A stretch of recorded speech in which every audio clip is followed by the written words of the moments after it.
Welcome back to Primetime News and a special welcome to folks on onespotmedia.com. Up first, the Clarendon police say the attack on Constable Justin Martin was targeted. The constable died after gunmen shot him several times at a bar in Sandy Bay. As Jamaica Maitland reports, investigators are urging those with information to come forward.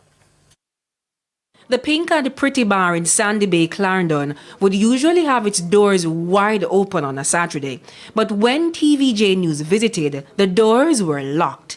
Less than 24 hours before, Constable Justin Martin was shot here several times by gunmen.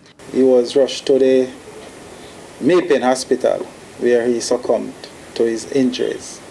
This officer was targeted by these hoodlums, and his firearm was also stolen. Reports are that the officer was among a group outside when two men approached them, positively identified him as a police, and threatened to kill him. They attempted to force the officer and patrons into the bar when there was a tussle.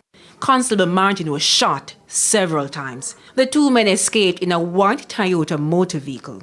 We're asking anyone who has any information as to the identity of these hoodlums to contact us at the Jamaican police station at number 902-4169.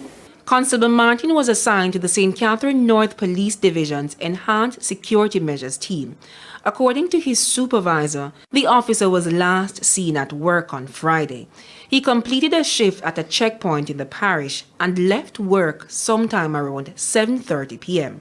And like he usually does, he headed home for Christiana Penn in Manchester. However, he did not make it.